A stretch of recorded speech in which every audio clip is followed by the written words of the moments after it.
I'm just going to do a little video on some basic electronics for beginners, really. Things that you can do to maybe improve your old radio. This particular Morphy Richards I got off eBay is a really good radio. It's actually got really good sound quality for what it is. It's only mono, but it's VHF, so it's got FM. And the only thing that was wrong with it was the volume control, which is also the on switch, was really crackly and intermittent, which was just a simple case of just cleaning this pot with switch cleaner, really. And then I noticed that there's a tuning LED here, which didn't actually work. So basically, you just take carefully, ease the front off using a suitable tool like a screwdriver. They've just got push clips, which can easily break if you're not careful taking them off.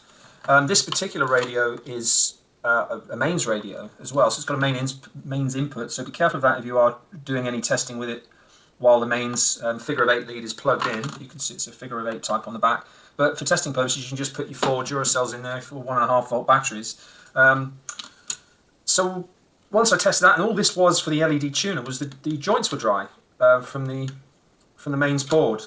And then the other thing that bothers me about all of these old radios, these 80s transistor radios, I've got a Sharp QT that's got the same problem. So after doing this, I might look at that, is putting a light into the actual the radio tuning section so that you can actually see where the pointer is, because it's just almost any light. It's really difficult to see the actual pointer.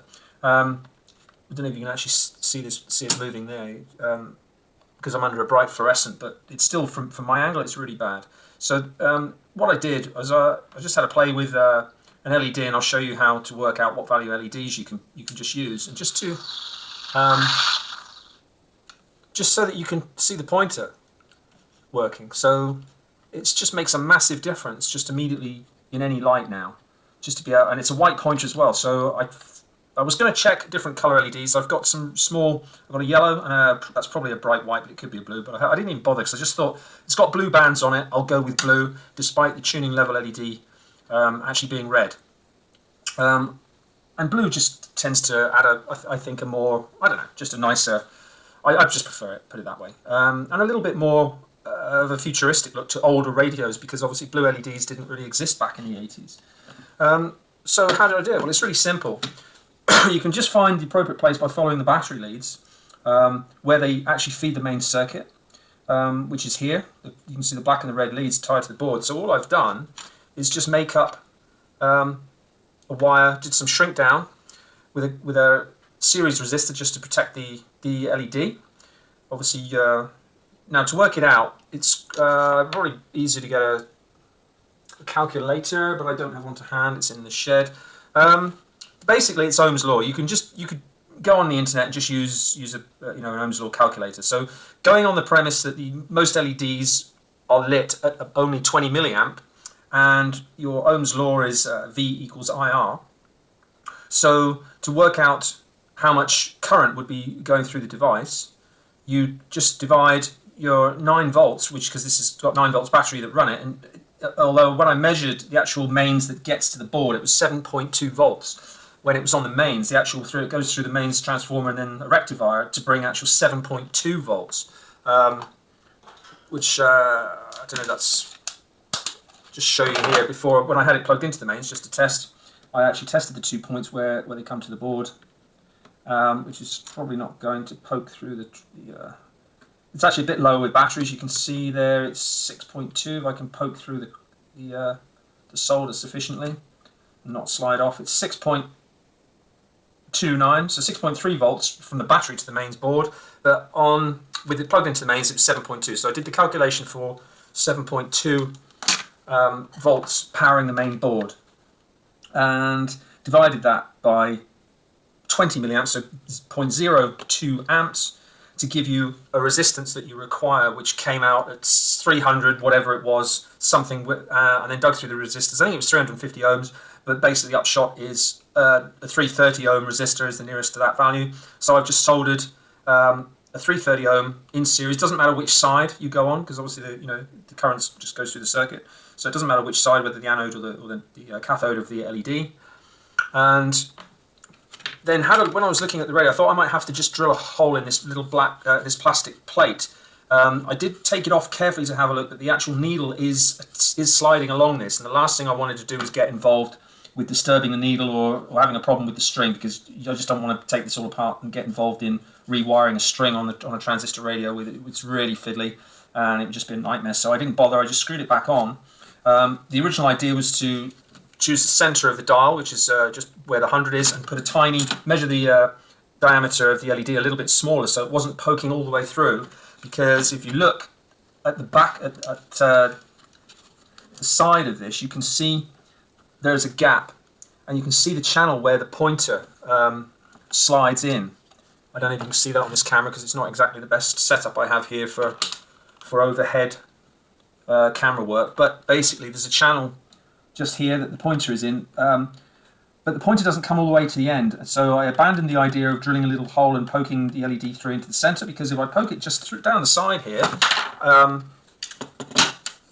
there's enough space to fit the small LED by just sliding it down that inner channel, and then just you don't need much to, I can see on the camera on the screen that's enough to illuminate that pointer really nicely, and it's not too bright and it's not too dark. So even if I turn off the overhead lamp, I don't know if you can see that, I'll put this side one on, point that away, you can see that's plenty to see the pointer. So that's basically all there was to it.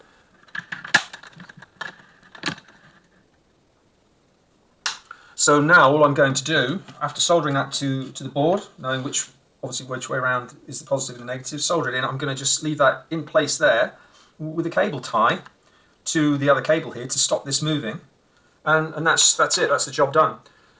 So it's as simple as that, just to do simple, if you're just starting out in electronics, one of the easiest little jobs that's practical, and gives a, sort of sense of accomplishment at a really basic level, but understanding some basics of, just DC on a circuit board. If you do, I said, just be mindful that this is a mains transformer here if you do decide to test, although this particular one, I think I've just said, is particularly safe, let's say safe in terms of protection if you were working on this with the mains plugged into the back, because it's really well covered as far as mains protection goes. There's no bare wires where where the mains cable comes in or on the transformer. So always be mindful of obviously any high voltage electricity that you're working with, and then once it's gone through this rectifier, it's down to the 7.2 volts that I measured on the board. So perfectly safe at any point to touch anywhere on the board here. And that's basically it. I'm just going to put a couple of ties on here now, and that's that. I'll probably do it.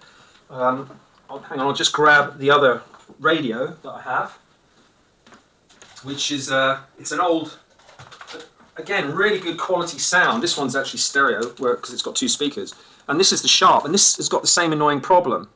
There's no backlight for the needle, and when you turn this on, in a bit of a dull, dark environment, you can't see where the pointer is, and I'm always having to sort of pick it up when I'm tuning it to actually see where the pointer is. So I'll probably open this one up another time and have a look at doing the same. And as this is blue, I'll probably put a blue one in there, or I might put a red one in to match the red indicators that are on this one, or maybe do a white one, or I don't know yet. I've only got a yellow and a white one that's that small, and just do the same thing again. So just a really a simple little project for people who might be starting out and want to work on the simplest of problems that can be on old transistor radios that you can pick up reasonably cheap if you're lucky.